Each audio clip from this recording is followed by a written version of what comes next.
sejam bem-vindos ao podcast Você com Josenildo Câmara. Hoje temos um convidado muito especial, doutor, advogado Igor Matos, e vamos falar do crime de ameaça e também o direito de expressão, que é um direito garantido constitucionalmente. Boa tarde, seja bem-vindo. Boa tarde, é uma satisfação enorme estar participando novamente do seu podcast, né? Hoje sobre outro assunto também tão interessante quanto aquele. E vamos lá, vamos conversar, tirar as dúvidas e se inteirar um pouco mais sobre o assunto, né? Exatamente. Posso ficar lhe chamando só de doutor, né? À vontade. Doutor Igor, o que caracteriza o crime de ameaça?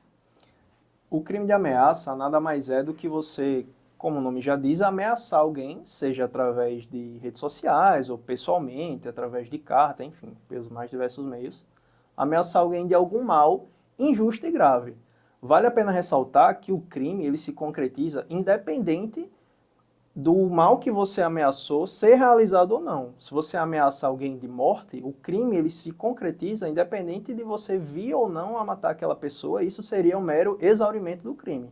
O crime de ameaça em si ele já estaria configurado. Só em você já falar, Só em falar já configura. já está consumado Já. o crime de ameaça. Falando aqui no linguajar popular, para também outras pessoas que não é da área jurídica Perfeito. e entendendo, né? Aí, caso uma pessoa sofra, né, o crime de ameaça, o que ela deve fazer? Ela deve procurar as autoridades, né? Deve procurar uma delegacia e fazer o boletim de ocorrência para registrar esse crime que aconteceu contra ela. E, no caso, isso aí é o primeiro passo. Isso, o inicial. E aguardar. O trâmite do processo.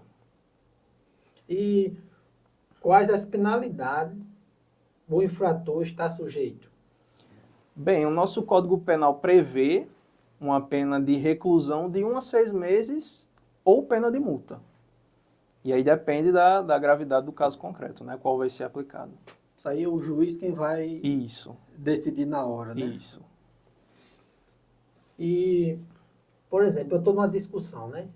Estou na discussão, tá? Eu não estou frente a frente com você. Aí, essa discussão é através do WhatsApp.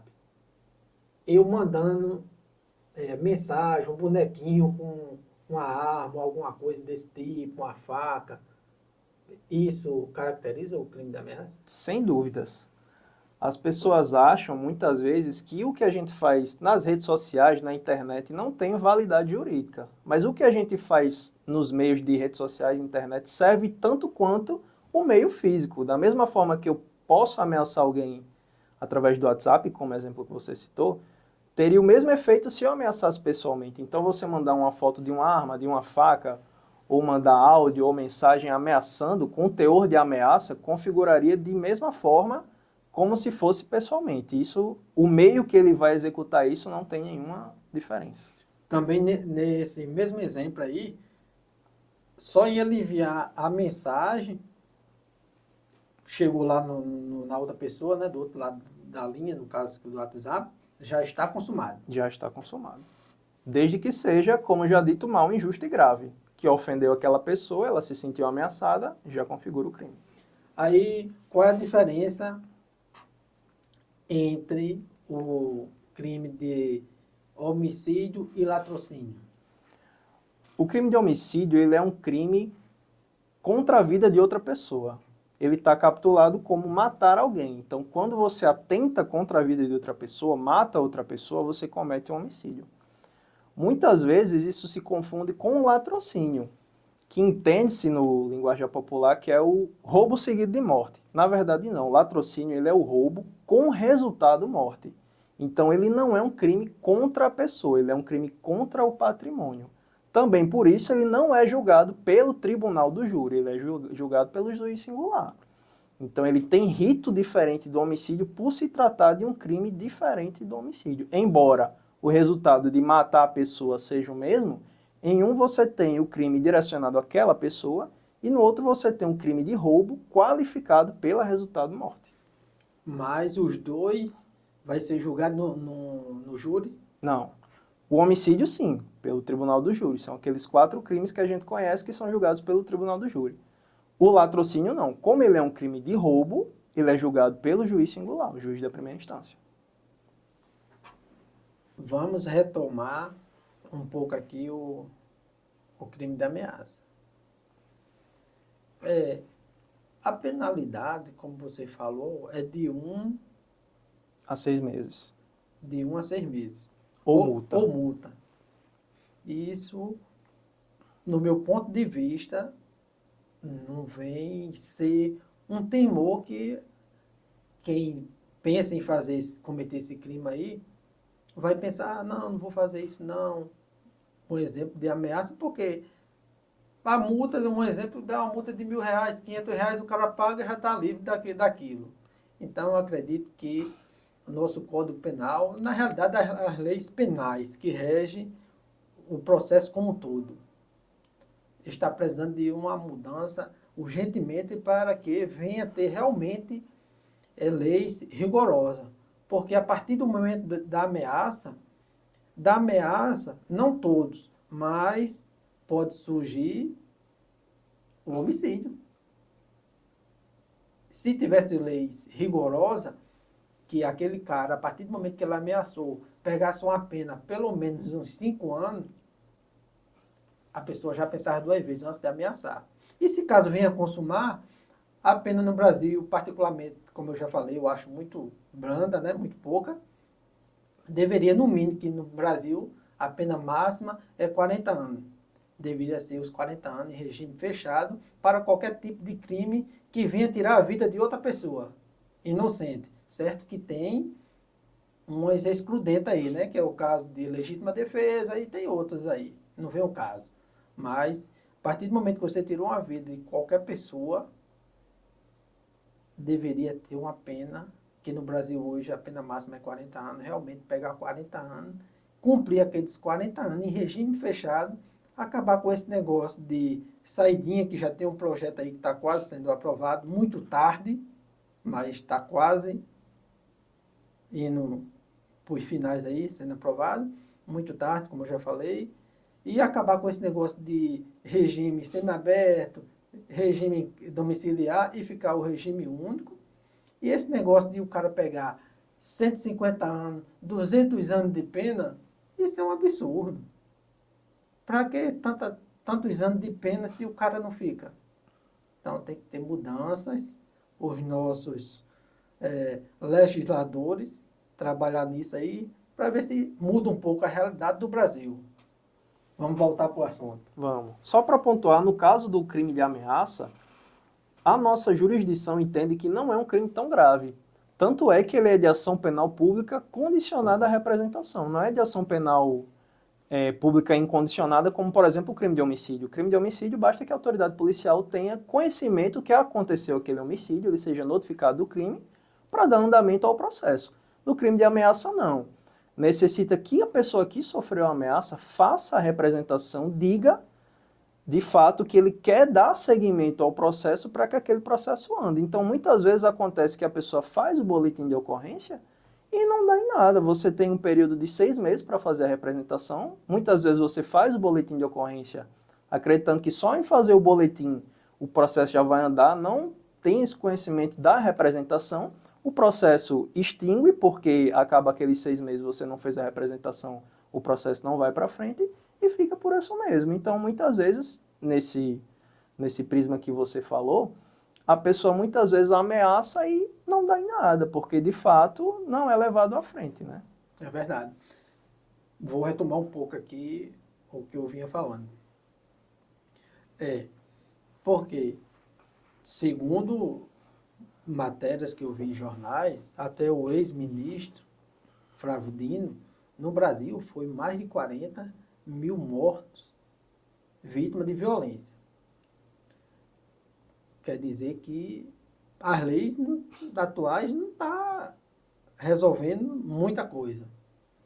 E se fala em uso de armas, particularmente, eu acredito que o brasileiro não está preparado para o porte, né? A posse é em casa. o porte é para você andar com arma, é isso? Isso. Porque em discussões, em trânsito, isso, aquilo, o brasileiro vai puxar logo a arma e tal, aquele negócio todo. Eu acredito que deveria o Estado, quando eu falo o Estado está envolvendo todos os órgãos, tanto municipal como estadual, federal, tudo. Em conjunto, criar normas que venham realmente valer. Por exemplo, só quem vai usar arma, as autoridades da segurança. Mas que o Estado dê condições para que a população venha denunciar, tenha fiscalizações rigorosas, ou se liberar arma, alguma coisa, não é o nosso tema, mas faz parte da violência em si, né? Se, um exemplo, você vai usar, é liberado para usar uma arma em casa, né? Mas se você for pego andando com ela dentro do carro, mesmo você tendo a autorização para isso, mas a autorização é para você usar em casa. Se você for pego com ela na rua, você vai ter uma penalidade, eu gosto de 5 anos, sabe? Uma pena de regime fechado de 5 anos, aí eu acredito que as coisas começam a funcionar, porque você tem a sua arma, aí não tem uma penalidade realmente rigorosa, e você usa de todo jeito, sai com ela e tudo mais, aí eu acho que não parte um caminho seguro. Agora tem que realmente ter um trabalho para tirar da mão de quem anda fora da lei, que você vê aí, para entrar aí numa comunidade dessa, até a própria autoridade é a maior dificuldade. Então, eu acredito que o foco está nas leis e investir também em educação, né? Porque a partir do momento que você pega a criança e os pais vêm educando ela para o bem, futuramente vamos ter um índice de violência muito menor. Com certeza. Caso o crime de ameaça venha a se consumar, aí já passa para execução, passa para que crime? Depende do que foi ameaçado, né? O crime de ameaça, como já dito, ele é a promessa de um mal injusto e grave. Se no crime de ameaça ele ameaça matar a pessoa, mas no exemplo que você deu, e ele vem de fato a matar, então além da ameaça ele também cometeu um homicídio. Ele responde pelos 2 crimes. No caso, ele não responde só pelo homicídio. Não, também pela ameaça. Vai responder pelo homicídio e ameaça. Isso. E caso for um mandante, como é que fica a situação? Da mesma forma. Vai responder o mandante ou o executor, né? Também. Na verdade, eles são coautores de um mesmo crime, né? Então, eles respondem na medida da sua participação. Vamos falar agora um pouco sobre a liberdade de expressão, que é um direito garantido constitucionalmente, e até onde vai esse direito. A liberdade de expressão ela é um direito fundamental previsto na nossa Constituição, no artigo 5º, mas que ele traz alguns pontos controversos, que são, muita gente acha que pode falar o que quer, pode fazer o que quer, porque tem direito de expressão e pode se expressar da forma que bem entende. Mas a gente sabe que na verdade não é assim. Existe um ditado de que o meu direito termina quando começa o seu. Isso é a mais pura verdade. Eu não posso achar que eu posso fazer o que eu quero, que eu não vou ter nenhuma sanção, nenhuma consequência, e que o seu direito pode ser ferido, pode ser atingido em decorrência do benefício do meu.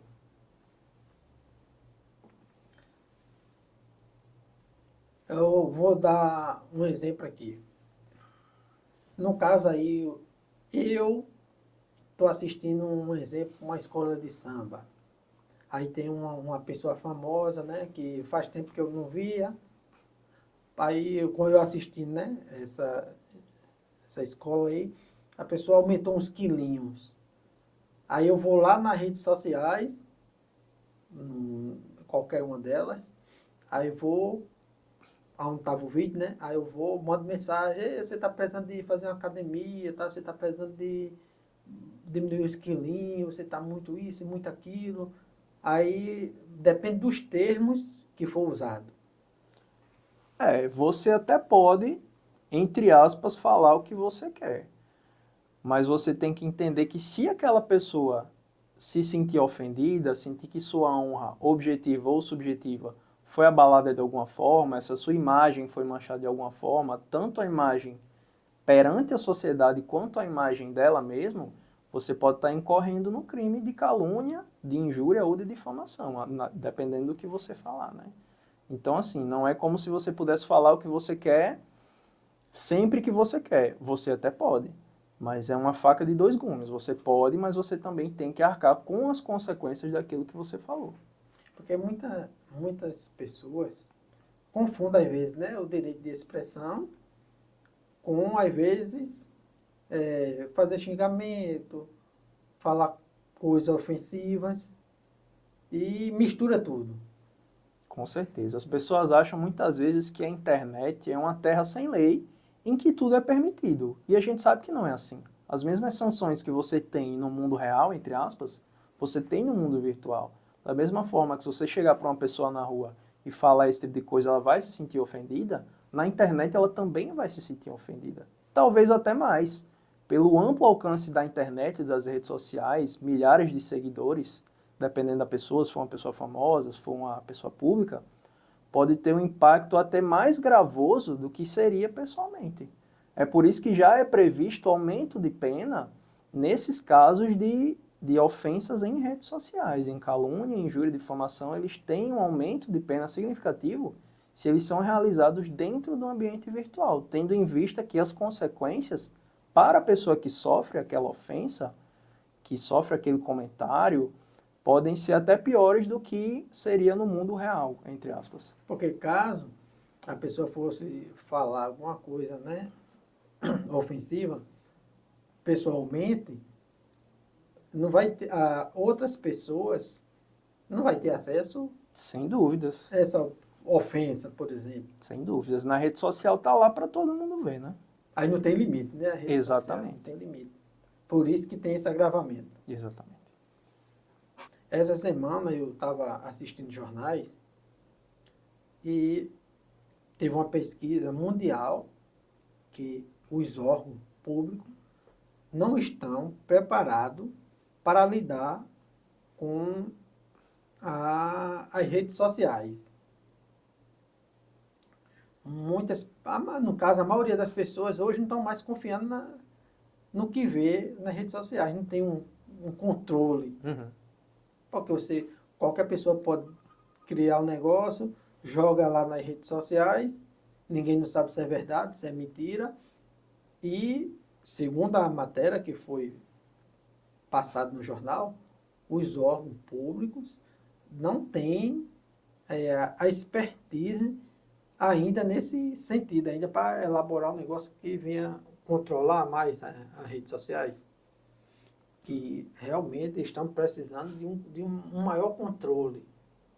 Porque qualquer pessoa pode criar um negócio aí, joga nas redes sociais, sai circulando no mundo todo, muitas das vezes não sabe nem quem foi, de onde veio, de quem é, e deveria, não só o Brasil, mas, né, como eu já falei, que foi mundial essa pesquisa, vir se reunir, que tem esses negócios da ONU, tem G20, eu não sei se vai encaixar nisso, mas tem esse que se reúna aí os países, se reunir e criar um negócio que realmente venha a ser benéfico para a população, né? Que a pessoa venha confiar realmente, não, estou usando isso aqui, mas é um negócio de confiança, só vai subir coisa para a internet, que é coisa que pode ser confiável, porque hoje em dia você sabe que pode colocar qualquer coisa lá, que nem sempre é verdade.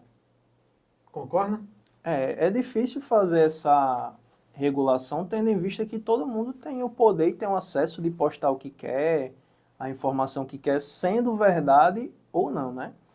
E incorre que acontecem muitas fake news, que é o que você está falando, que são informações que a gente de fato não tem a veracidade, não sabe se é verdade, se não é. E a gente acaba tendo que recorrer a fontes oficiais para poder ter a veracidade daquela informação. Então, o que eu aconselho é o seguinte, que a gente não pode realmente, como você disse, acreditar em tudo que a gente vê e buscar fontes oficiais, tendo em vista que não existe essa regulamentação de apenas publicar na internet informações verdadeiras ou notícias verdadeiras. esse tipo de regulamentação não existe, então cabe a nós fazer esse filtro e absorver apenas aquilo que a gente tem fonte, aquilo que a gente confia, que a gente sabe de onde veio, e não acreditar em tudo que a gente vê na internet, né? É verdade, tentar, né? Se você está em dúvida, conversar com um amigo para ver se já ouviu falar, tentar buscar conhecimento para ver se pode confiar ou não. Isso. E na dúvida, não divulgue. Perfeito.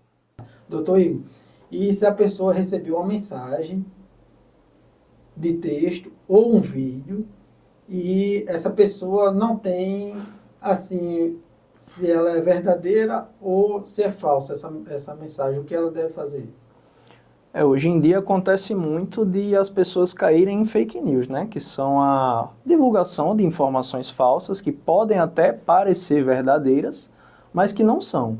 Então, caso você tenha alguma dúvida se aquela informação é verdadeira ou é falsa, de preferência não repasse, para que você não esteja colaborando com a disseminação daquela informação que pode ser falsa. E, a princípio, você procure fontes confiáveis, fontes de canais que você confia, de pessoas que você confia, para ter o mínimo de veracidade acerca daquela informação. Caso você suspeite que a informação seja falsa ou tenha uma procedência minimamente duvidosa, não repasse, é o que a gente aconselha. E se for uma coisa que realmente você está querendo saber, como você já falou, procure, né, fontes oficiais, você pode ligar para algum órgão do estado ou do município, se for o caso, ou, né, por meio de algum WhatsApp de algum órgão desse, que é do estado. Você pode mandar mensagem a alguma secretaria do município, como do estado, e obter se aquela informação procede ou não. Perfeito, buscar o órgão competente de emitir aquela informação, né? Pronto, e nunca repassar. Isso. Você que é advogado, se quiser participar aqui do podcast, você com Josenildo Câmara, o doutor Igor já é da casa, mas o espaço aqui é aberto para todos. O WhatsApp está aqui na tela e também vai estar na descrição do vídeo. Você veja um assunto que queira conversar, aí é só vir aqui e a gente faz a entrevista e divulgamos o vídeo. Doutor Igor, muito obrigado e desde já o convite está feito aqui para você voltar novamente. Imagina, eu que agradeço e estou à disposição para o que precisar.